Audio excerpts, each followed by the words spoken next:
You're listening to The Sacred Sofa, a podcast that explores all things theology and therapy.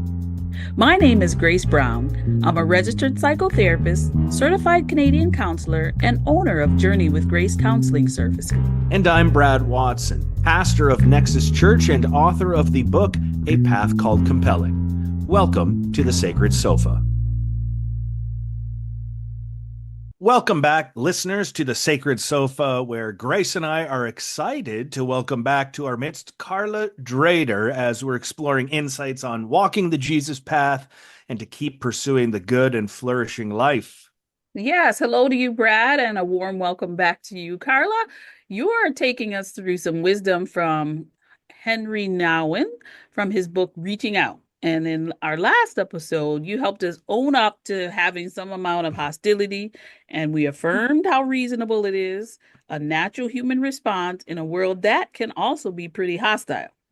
You also helped us realize that we can be hard on ourselves for that hostility, and we may not know what to do with it as well. So fear of seeming hostile can actually keep us from being assertive when it's needed, and hostility can get shoved down and ignored, or it can explode outwardly too easily. Yes. So in this episode, we want to explore with you and our listeners the opposite side of that spectrum, the art of hospitality. So let's begin by defining what we mean here by hospitality. It's one of those words I think we know what it is, but let's make sure we're all on the same page, right? Like Oxford Dictionary defines hospitality as the friendly and generous reception and entertainment of guests, visitors, or strangers. And I think that tracks with how most of us understand hospitality, but I think, Karla, you want to help us broaden that definition. So you mentioned in your sermon on this the idea of inner space as foundational to true hospitality. So how can we understand hospitality? Yeah, I think that's true, right? We tend to see hospitality only as having people over for dinner. And then we rate ourselves based on how often we do it, how well we do it. Like we're somehow answering the question, how hospitable are you? Well, I have people over once a week, or whether I want to or not. But that's just one outward working of hospitality.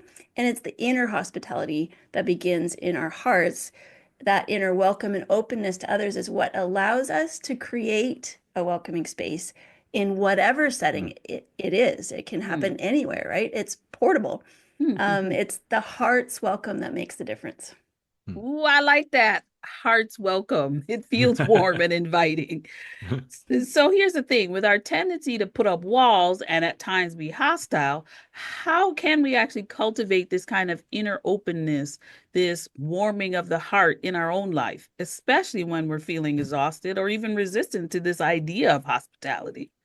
Yeah, it can be so hard, can't it? I think we have individual invitations here, but there are some things that can apply more generally. I think we talked a little about it last time. In general, open-handedness can go a long way, just a letting go of my need for certain outcomes or to change or control the person, right? Receive them instead of managing them. That's just gaining a bit of perspective, stepping back, realizing I'm not in charge of this person's path, whoever they are to me. I can only control how I act with them. So we just be with ourselves a little bit, notice we're feeling closed, and we move towards ourselves with compassion and curiosity. So sometimes I think that'll mean we do it anyway. And sometimes we tell ourselves, okay, we'll open our hearts next time. I think it's really a case-by-case basis. I really appreciate too that Nouwen says these are movements. These are not switches on and off, right? We don't suddenly become perfectly or constantly open and hospitable. We move towards more openness and we move away from hostility and guardedness. But that movement is work, and that is slow and long and sometimes really difficult, especially when your defenses are due to something like trauma or reduced capacity due to illness or overwhelm.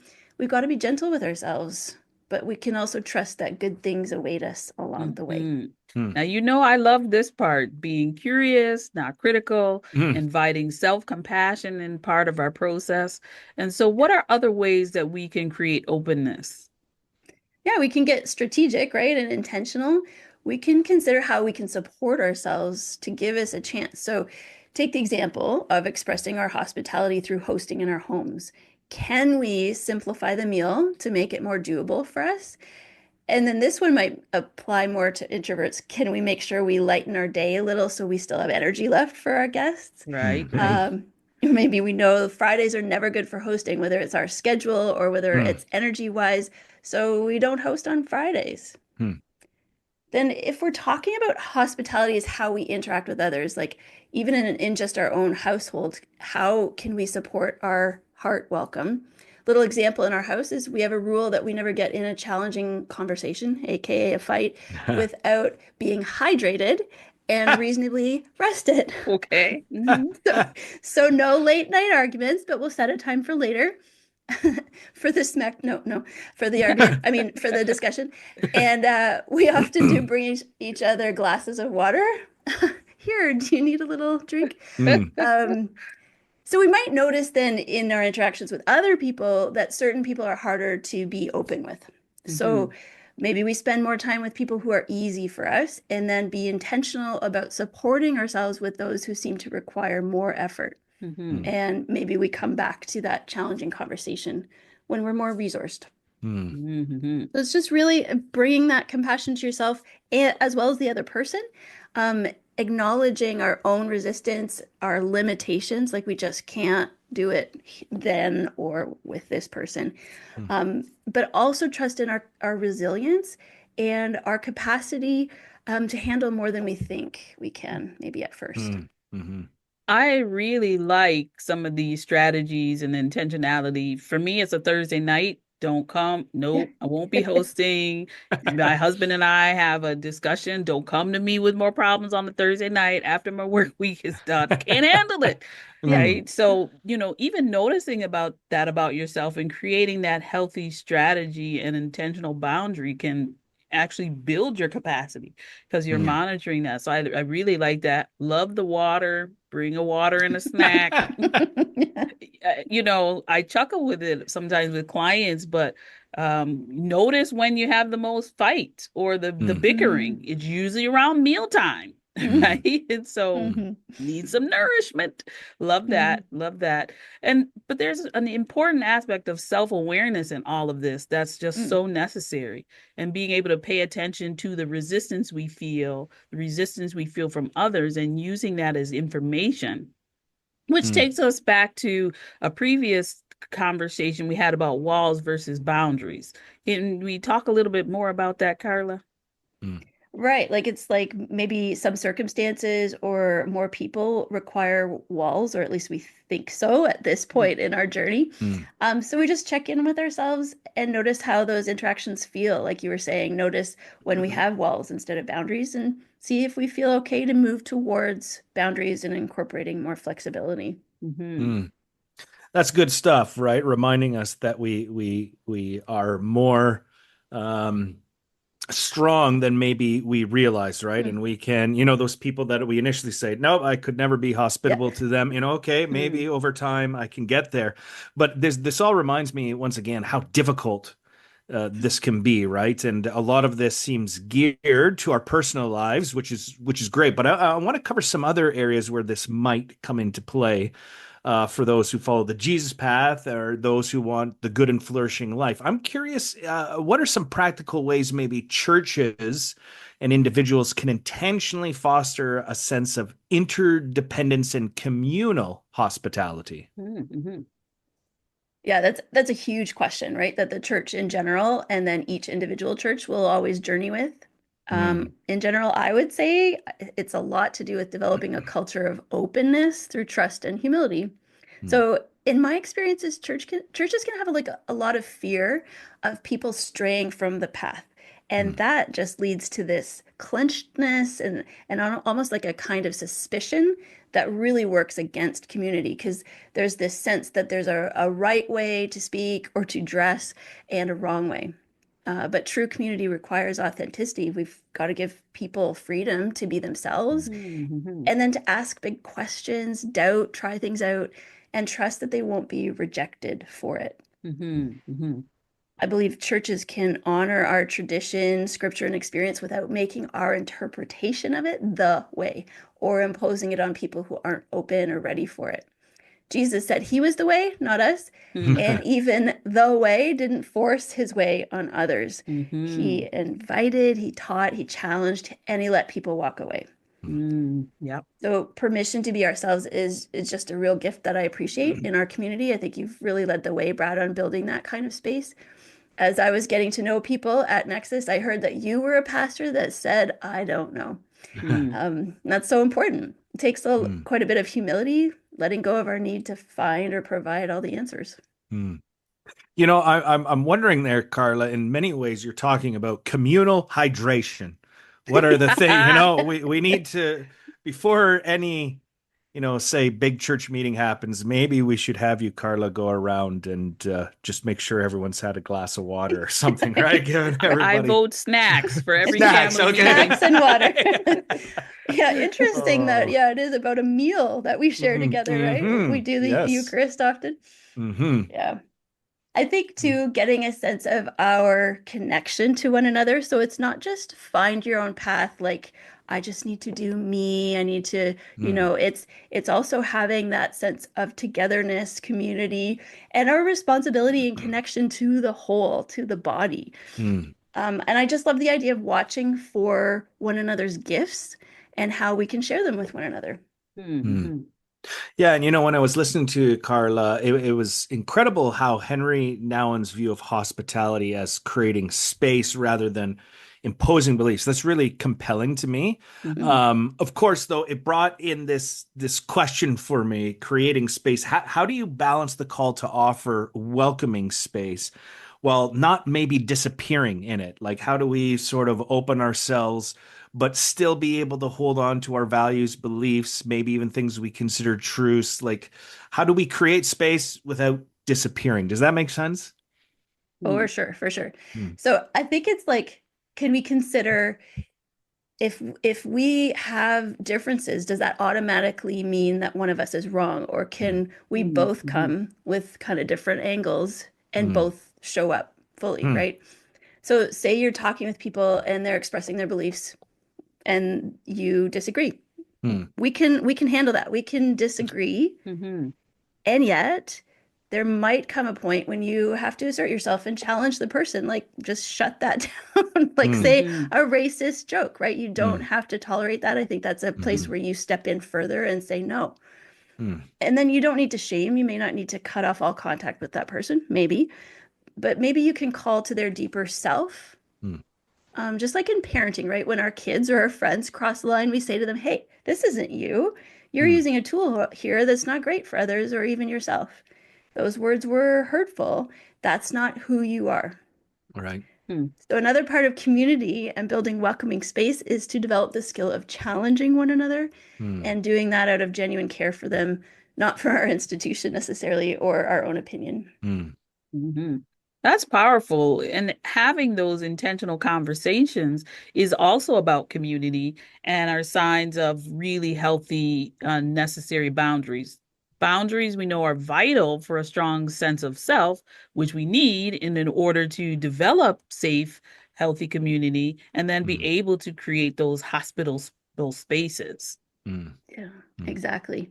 And like being strong enough to handle it when someone challenges, right? Mm, And I really struggle with trusting that another person is going to be strong enough to handle it. mm, So it's really tough work on both sides. But mm, there's this exchange, right? We share, we support others, and we also receive.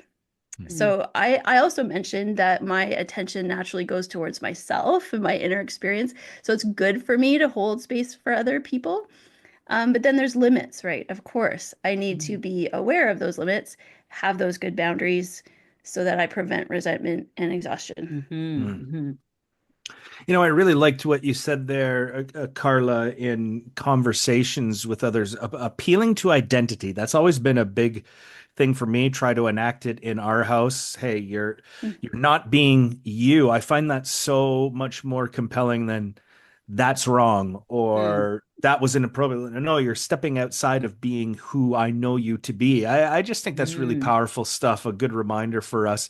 Um, Speaking of identity, though, you mentioned the passage in Philippians 2, and it talks about how God, Jesus, fully God, emptied himself by taking on human form and humbly obeying to the point of death on a cross. Now, what does that teach us about God's character, and how can we reflect this kind of selflessness or emptying ourselves to create space in our own lives? Yeah, it's really a central passage, I think, for understanding God's character. God is like Jesus, and Jesus modeled self-emptying. So the passage in Philippians actually frames it as in your relationships with one another, have the same mindset as Christ Jesus. Hmm. So this is what we're moving towards as we interact with one another. Many translations, though, will say something to the effect that although Jesus was God, he emptied himself. Hmm. But recent scholarship gives more accurate phrasing, which is being in the form of God. Sometimes even because he existed in the form of God, he Hmm. emptied himself. Hmm. And that really changes things. So that self-emptying isn't shedding Jesus' deity, rather it's an expression of deity. Hmm. Hmm. Jesus empties himself because he is God. That's what God does, makes room. Hmm. Hmm. Hmm. So then, because we belong to God as image bearers of the divine, as we relate to one another, we can empty ourselves. It's a godly thing to do to empty ourselves and make room for others. Hmm. That's really powerful, powerful imagery as well. But Hmm. now we being humans, we tend to have this go big or go home mentality. Still not sure where that works in life, maybe sports. But I'm sure there must be a need for balance here. So how would that work? Bringing some Yeah. balance. Yeah, like it's not all or nothing, right? It's nuanced. So the emptying that we are called to, I don't think it does, it means emptying of ourselves completely. We don't cease to be us. We actually can show up even more fully, but it's a creative emptiness. So we receive others, making room for them while offering our full presence. Like we said before, like we might have to challenge them or even confront them, but then we also show up with all of us, like our idiosyncrasies, our sense of humor, all the good stuff. And we're building something together in that space. Hmm. We're just making sure that we're putting ourselves aside enough to make enough space for something new to Hmm. occur. So Hmm. I was thinking of this example, like church musicians, right? They show up, they do all this work, they have this incredible talent, they offer great music, and that music serves the church. So they leave space for something beyond the music to occur. Hmm. And then even within the band, right? Each musician leaves room for the others. They don't fill Hmm. up all the space with their instrument alone. I was just at a jazz concert. So cool to see one instrument steps forward and they do this amazing thing and they're Hmm. solo and everybody claps while the music continues. And then they step back. Hmm. They let Hmm. someone else step forward. And while they're doing their thing, the other parts of the band, might calm down or they might interact. Like there's this Hmm. whole creative thing that happens, but it requires space. Hmm. Hmm. Hmm. That's beautiful. I love Hmm. jazz. Yeah, right. So then when we're talking with other people, like my dad always likes to say, you already know all about you, but you don't know about this person in front of you. So Hmm. ask them questions and you'll learn something. Hmm. So Hmm. it's making space, but we do tend to be quite full of ourselves. And I just find when we can move towards ourselves with compassion and calm our anxieties, it's easier to make space for someone else. Hmm. Hmm. Another outworking of this would be like, say someone close to you shares their feelings with you. This is especially hard when it's about something you've done that they Hmm. didn't really appreciate. Can we leave them enough room to just have their feelings without jumping in with, yeah, but I was tired, or yeah, Hmm. but you're just really sensitive. You need to get over Hmm. that. That takes a lot of emotional maturity, and it's just really, really hard stuff to leave that kind Hmm. of Hmm. space. Absolutely. I agreed because my prickly self will need to practice standing down so that I can hear, I can learn, and I can even grow. Yeah. Oh my, yeah, Karla, you're convicting me here because I last week I missed a phone call with someone and they're like, "Hey, what happened to our phone call?" And my first inclination was excuse. Like, Yeah. jump in like, "Oh my goodness, it was March break, the kid, ah." It's so hard. Like the first thing we want to do is respond, with the excuse, try to justify ourselves. So Hmm. it takes a ton of maturity to be able to just hear it, no excuses, apologize, whatever it is. Hmm. Mhm. But It's interesting as I think about this more too. I really, in your sermon, one of my favorite parts was your observation around how, as parents, we are essentially doing the work of us offering hospitality to our children, Mm. which really that works for me. They eat all my food. Okay, it's definitely We hospitable. are hosting. But yeah, but I love that framework. It just did Mm. something real helpful for me. And I'm curious if this might help some of maybe parents listening in to think about the role we have in our children's lives in a different way. Could you maybe expand on that a little bit? Yeah, I really appreciated Nouwen's take on this as well, because he says that children are strangers we have to get to know. Um, Mm, we can often like assume that we have to shape them and make them Mm. be something, but they come fully loaded. mm, Uh, Mm. Mm. they're the most important guests who enter our home, who ask for careful attention, stay for a while, and then leave to follow their own way. That's what mm, Mm. Nouwen Mhm. says. So that can apply how we treat children in general as a society. So this can apply for teachers, anyone who works with kids, or just how we relate to them. But it's really in the home where we can get them for so much more time, and we're tempted to feel so much more ownership over mm, them. Mhm. But if we're offering them that hospitable space, it means that we wouldn't see them as our children in a mm, grasping way. We just receive them as they are and provide safe boundaries so they can develop and grow and they can discover what's harmful, what's helpful. We Mm. can make safe space so they can ask questions without being mocked or shamed, where they can experiment with life while they're being supported and affirmed and Mm. encouraged to listen to their inner life, right? All their wisdom, fears, questions, and hopes. It's freedom for them to be and to move in their own direction because we don't know the path that they're going to mm, take. We mm, don't fully know their destination. The path is made by walking, right? So we let them reveal who they are, what's important to them, while staying close to them and affirming them. Mhm. Maybe mm, doing some challenging too, or again out of that place of love and care for them. They are a gift and they carry gifts that need attention and mm, care. mm, I just find looking for the gift in the behavior we find troubling that changed the game for us as parents. So, say we have a child that some might call bossy. We say, oh, look, there's leadership potential in its immature form. Mm. Mhm. Or when there's defiance, right? Look at that. There's some amazing, strong feelings in there, as well as a persevering spirit that knows their own mind. And that's going to be so helpful to help them keep from getting drawn into unhelpful things. mm. Mhm. I really like that, Carla. And it just strikes me here, the three of us talking, that all of us are in a bit of different stages when it comes Mm, to kids. But I think one of the Mhm. things that happens sometimes, at least it does for me, is you kind of lose the forest for the trees. So, days, and you just kind of get into this mode where you're assuming they're always going to be around. And I think there's a helpful sort of reminder here that showing them hospitality doesn't mean they're always here. We're preparing for them, learning about them, but they will, like any guest you show hospitality to, they will leave, at some point. So I just find this, Mhm. yeah, really helpful for me.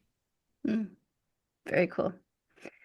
I think this is a kind of a funny thing, like our watching our days of watching Frozen and Moana are kind of behind us, but we spent Uh-huh. hours doing that. And I realized like there are gifts in those movies for us, huge Mhm. lessons in this idea of parenting as hospitality. So take the movie Frozen, right? Elsa has a gift that frightens her parents so much they lock her away Mm. instead of receiving her as she is and helping her learn how to manage that Mm, power that she Mhm. has, right? I think that's what we need to do, as hard mm, and as scary that would be. Mm.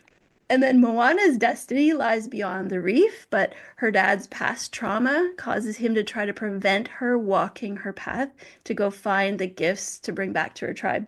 Mm. mm. So, spoiler alert, she has to defy him, but she's supported and affirmed by her grandma Tala.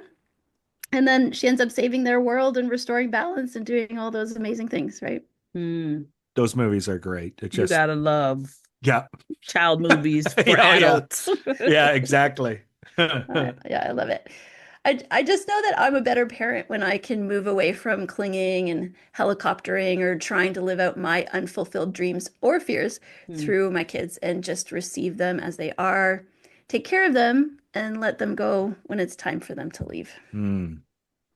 Wow, wow, wow. There's a lot there, Karla. Thank you so much for those insights. And it's cliche, but true. Parenting is not for the faint of heart.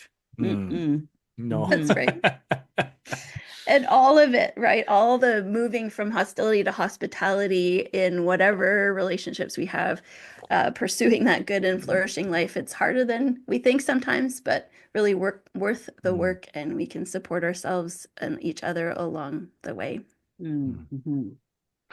That's been a lot of ground there to cover, Karla. From a simple idea of hospitality, taking Mm, that from, oh, do I have people over and offer them food, to really expanding our understanding of hospitality from as individuals, communities, as parents, even. This has been fantastic stuff. So thank you for bringing this to us and sharing with us and helping us learn along the way. Well, yes, thanks so much for thanks so having me. much, Karla. Much Mm. appreciated. And thank you, Brad. It's always a pleasure to join with you on the Sacred Sofa and just dive into deeper Dive topics in. and explore wisdom and insights together. It's always a pleasure. Mm. And I'm sure we'll see you back, Karla. Yeah. Sounds great. Looking forward. Bye, everyone.